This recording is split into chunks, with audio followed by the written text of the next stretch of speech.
On this edition of Native Report, we learn about the traditional harvesting of wild rice. We take a look at the health of Indian country. And we interview the Assistant Secretary of Indian Affairs, Kevin Washburn. We also learn something new about Indian country and hear from our elders on this Native Report. Production of Native Report is made possible by grants from the Shakopee-Mdewakanton Sioux Community and the Blandin Foundation.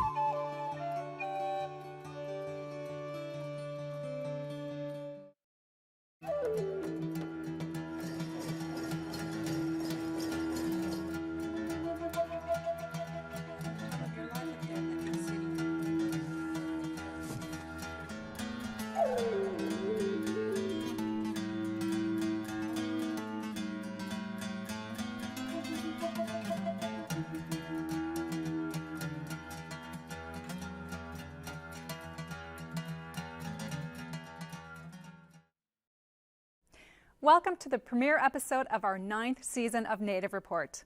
I'm Stacy Thunder. Harvesting of wild rice has been done annually for hundreds of years, generation after generation.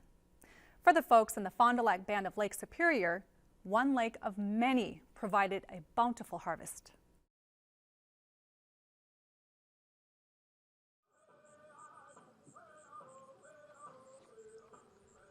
It is near the end of summer when days are still warm and nights are moderate.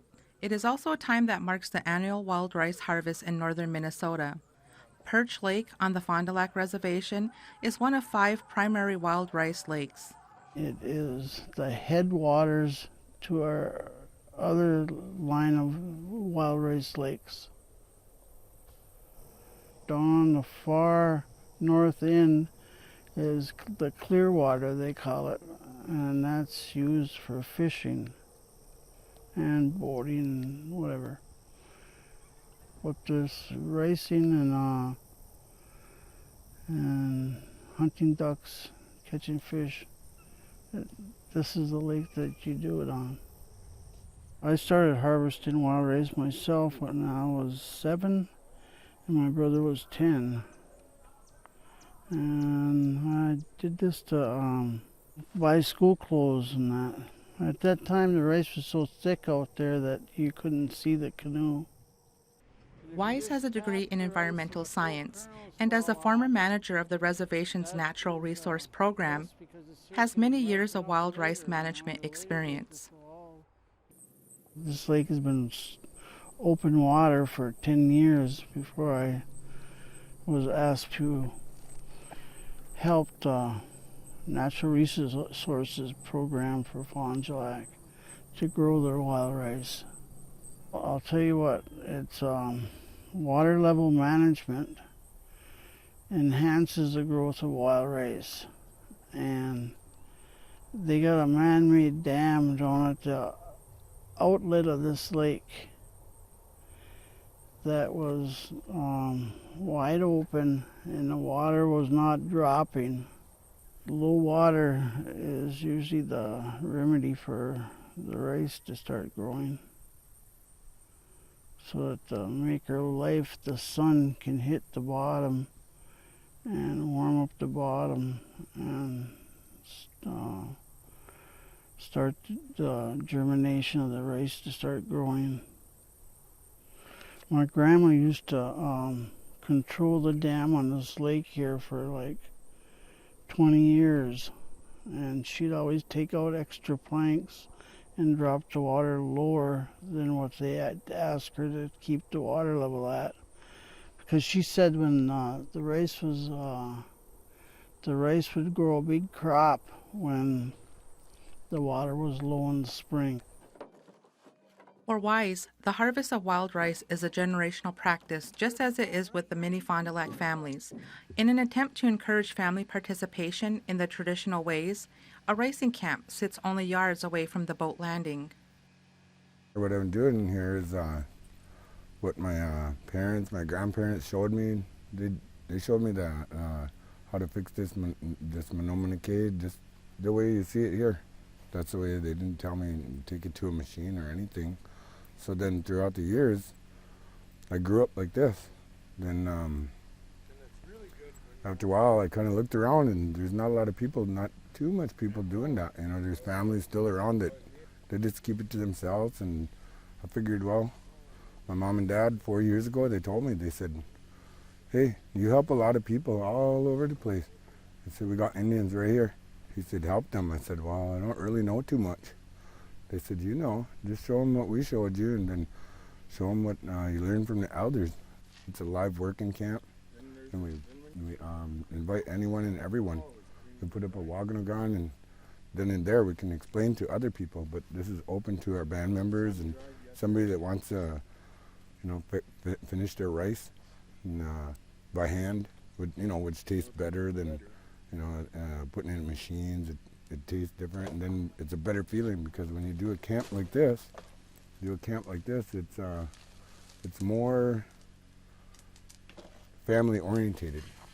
You need grandma and grandpa, you need your aunt and uncle, you need all the kids, and we're doing that in that good way, that family orientated way.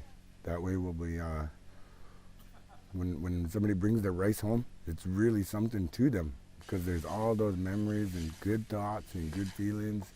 It's all there. Bring it right to the top and twist. Top and twist. Top and twist. That's a big kettle. Yeah. A lot of young people are going to other cultures, other places and other people to find a way for them.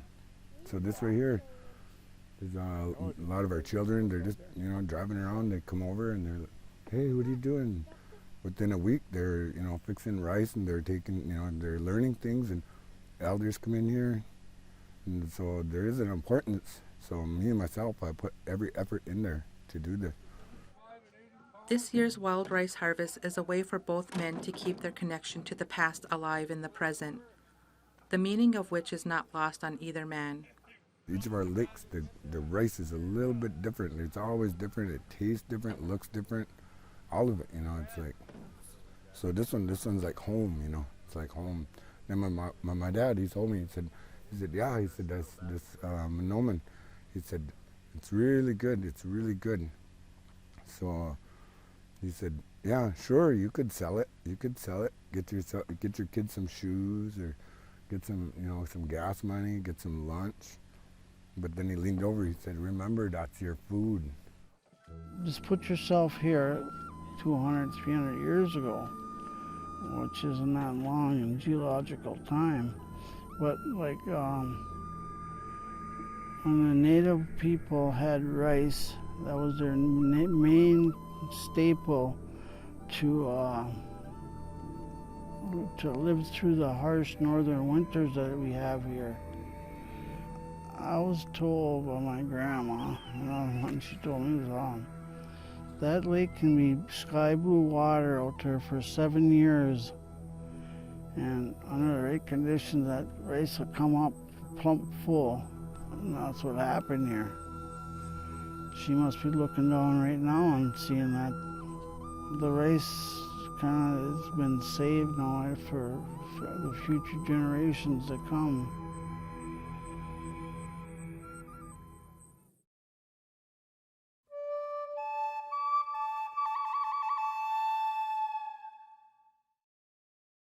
Did you know that the National Congress of American Indians is getting actively involved in promoting good health for Native Americans?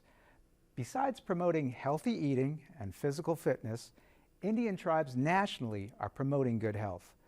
Because of high rates of obesity and diabetes, heart disease is the leading cause of death among American Indians and Alaska Natives, according to the U.S. Center for Disease Control. Many tribes are holding walking or running programs, and others are going back to traditional ways of eating. Many are cutting out processed flour or sugar and returning to locally grown foods. The National Congress of American Indians and the National Indian Health Board are supporting these efforts and lobbying Congress for better health care for Native Americans across the country.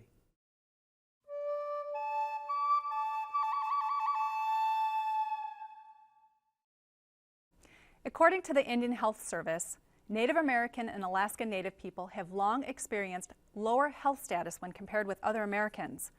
The Muskogee Creek Nation of Oklahoma is taking a proactive approach in addressing these disparities.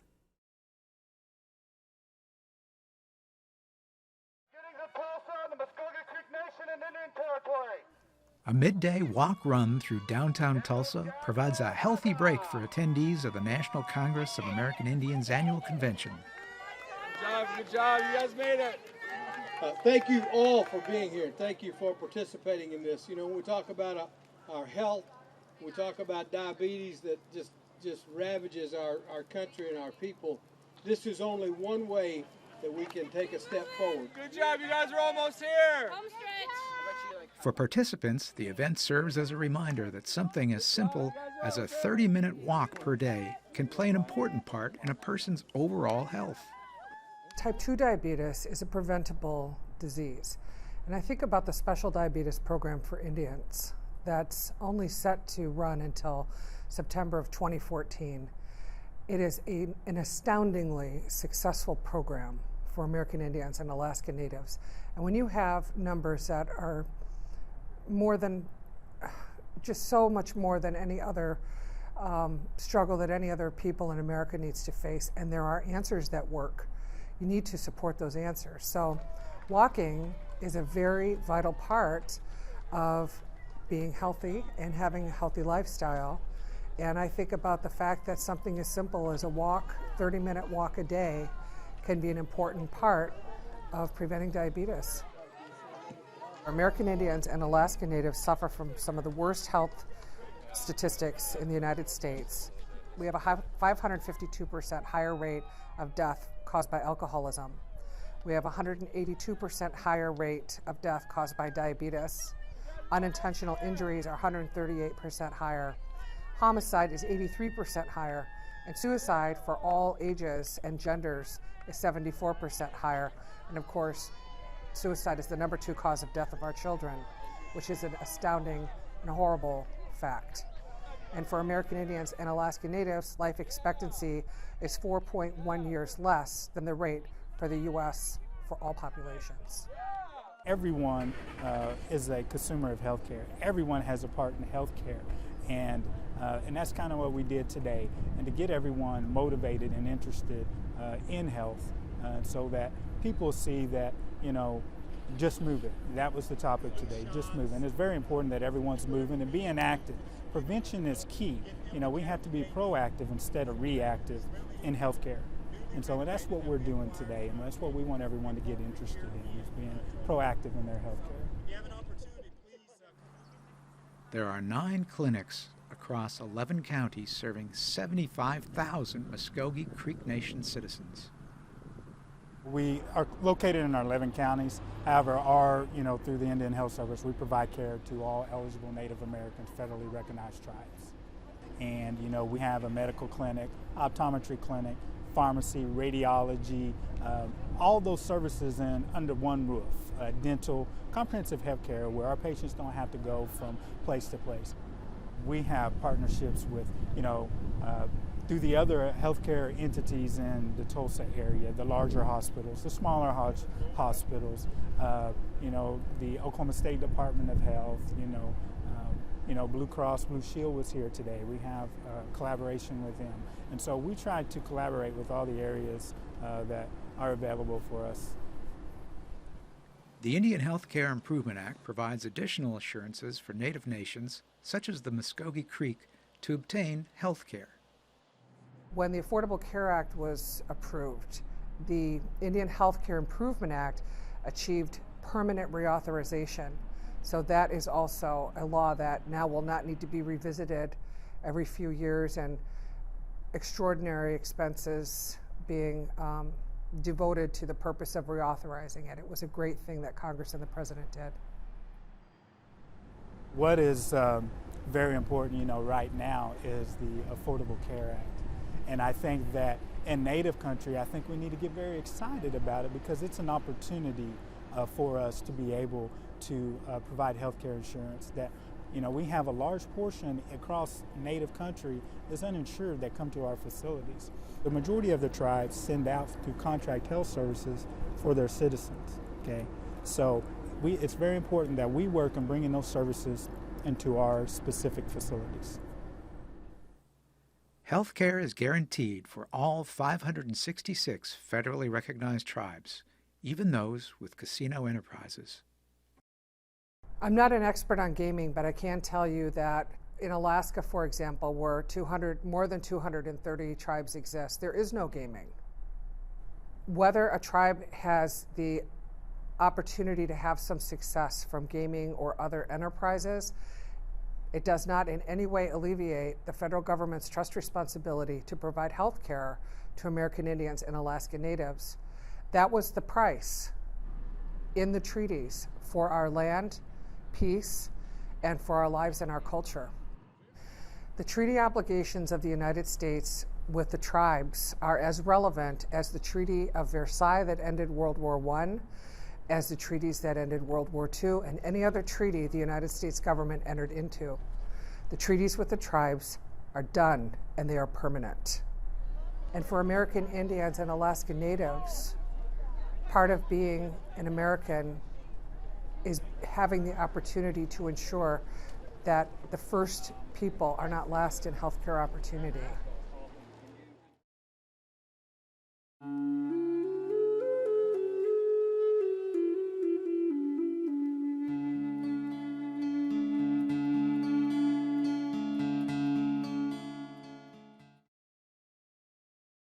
We hadn't had a beloved man, a leader, since 1801, I understand.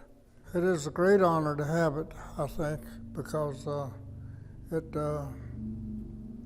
gives me a good chance to go in and have a say in council, you know, and with the chief. I can visit with the chief, and he'll listen up to me, and the council will also. So if I see fault or it's necessary that I go in, you know, and make comments and suggestions and, you know, all these things. Yeah, it's good to do that because they look to me as a leader, you know, and make decisions, you know, the way I think it should be, the way I think it's right. And so it is a great honor.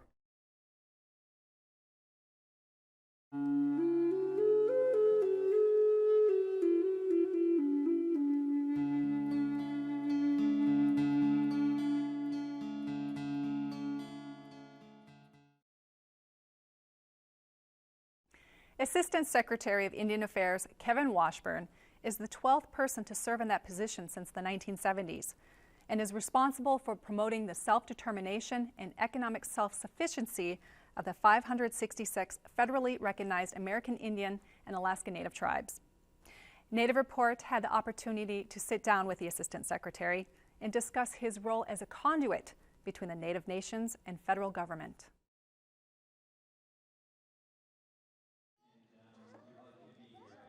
As Assistant Secretary for Indian Affairs, Kevin Washburn travels often to meet with tribal leaders. But on this night, he is the keynote speaker at the University of Minnesota Duluth's Graduate School commencement. Each of you reaches this important moment in your life, this day, after working very hard to achieve a goal. I've really enjoyed my career, nearly 10 years as a professor or dean. That's been a great part of my life too. But it's really fun being back in Washington again and serving tribes at this level, and I just find it compelling. One of the things that is tough about this job, and tough for anyone working in the BIA, is anytime they go out in Indian country to any kind of public forum, they get criticized. It's hard on people's morale, and it really starts to alienate some of the very people who are out there trying to help tribes and serve tribes. But ironically, it's our office within the federal government that is the chief advocate for tribes. And whenever you've been kicked in the teeth the day before, it's hard to muster quite the same enthusiasm to go advocate sometimes. And usually you do, but it makes it tough. And so that's one dynamic that I would love to see change in Indian country. Because if the BIA and tribes were on the same page, they're far more powerful, whether it's Congress or the rest of the administration. This isn't the first stint in public service for Assistant Secretary Washburn, who served as a trial attorney in the Department of Justice and as an assistant U.S. attorney in New Mexico. He also served as general counsel for the National Indian Gaming Commission. The Justice Department has a lot of concerns beyond Indian Affairs, obviously. And in fact, Indian Affairs are a tiny fraction of what the Justice Department does overall. And so, and you felt that. You felt like you were in sort of a off in the corner a little bit in the agency. In contrast, the Bureau of Indian Affairs, it's all we do is Indian Affairs. So that's the difference to some degree, which means that we care about the outcome for the Indian tribes in every case, whereas the Justice Department has to balance those concerns with their concerns of other client agencies, in essence. The NIGC is different because the NIGC is a regulator of tribes, and we don't really regulate tribes, although we are doing a lot more of accountability and auditing towards tribes because we are now largely a grant agency in great measure. So, but it's a fundamentally different relationship. A lot of the things that we do for tribes are very much in the vein of working with tribes closely, whereas NIGC is more of a regulator. One of the other differences in the NIGC, too, is the NIGC is an independent federal agency, at least to some degree, whereas the BIA, the Department of Interior, is very much part of the President's administration. We have 12 regional offices, and each of those has several agencies underneath it, within it, except for the Navajo region, which is basically one region and one agency because it serves one tribe. And that doesn't cover all of the work that we do in Indian Affairs by any means, because we have a separate Indian Gaming Office. We've got a separate Office of Federal Acknowledgement that recognizes tribes. Those are outside of the regional structure. And several other central office functions, including much of the budgeting type work that happens. Prior to being confirmed as Assistant Secretary, Mr. Washburn, a well-known scholar on federal Indian law, served as dean at the University of New Mexico Law School. You live in the ivory tower as an academic, and I didn't have that affliction too much because I had been in government and I had been out in the world, and I actually did a fair bit of work while I was a professor, working with lawyers and tribes and that sort of thing. But you really learn how it works on the ground, and you become a little less idealistic, and you'll become much more pragmatic about how do you get things done. Interestingly, the footprint of the BIA is in some ways very similar to what it was 150 years ago. The agency offices are in the same locations, and the demographics have changed in some places, but the offices are still there. Now, some of those offices have largely been contracted by tribes, so tribes have taken over most of those functions. So the footprint has actually maintained, it's a shadow of its former self, but it has the same reach. One of the things that has changed is that the BIA's role is much more of a grant agency in many respects, and an oversight agency, and an agency that ensures accountability, which makes it almost a regulatory body in some respects. Much more of the money in Indian Affairs is being directly spent by tribes nowadays, and that's a good thing because tribes, I think, do a better job on average in providing for their people and figuring out where the dollars need to go. When I was last in government was when Bill Clinton was the president, and overstayed a little bit after his presidency. But during the Clinton presidency, there was one person in the White House that dealt with Indian Affairs, and she was terrific. But she had 10 other portfolios on her plate as well, and so Indian Affairs didn't get all of her attention. We now have 2 people in the White House who are totally focused on Indian Affairs, and virtually every other cabinet level agency has a tribal advisor of some sort, and sometimes more than one. The Department of Agriculture has several in different places, for example. So consultation is how each of the federal agencies get the views of the tribes on the matters that affect tribes, and that obviously is exceedingly important because the work that we do is so crucial to what happens on the ground in Indian country. And we do have a federal trust responsibility to Indian tribes, but I have found that tribes do a better job of executing the federal trust responsibility, ensuring that the federal government meets that responsibility largely by contracting with tribes. The federal government underwrites their efforts, but they do a better job of meeting all the services that the government owes to Indian people. The tasks that are asked of the BIA are nearly impossible, and we are asked to be all things to all tribes all the time, and we can't. We absolutely can't. We will never be able to accomplish everything well, but one of the things we need to be is well managed. I'm a strong believer in tribal self-governance and tribal self-determination, and I strongly believe that we need tribes to be making most of the primary decisions on the ground in Indian country.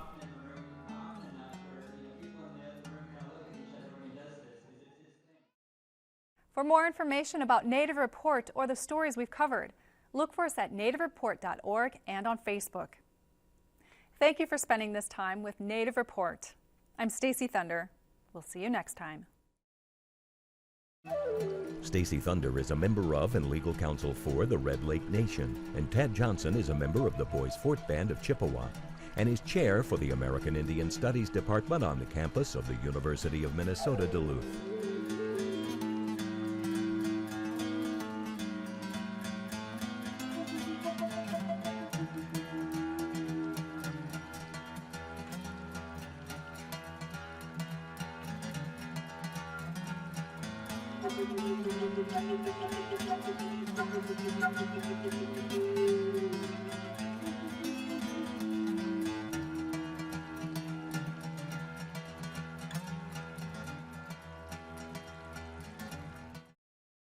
Production of Native Report is made possible by grants from the Shakopee Mdewakanton Sioux Community and the Blandin Foundation.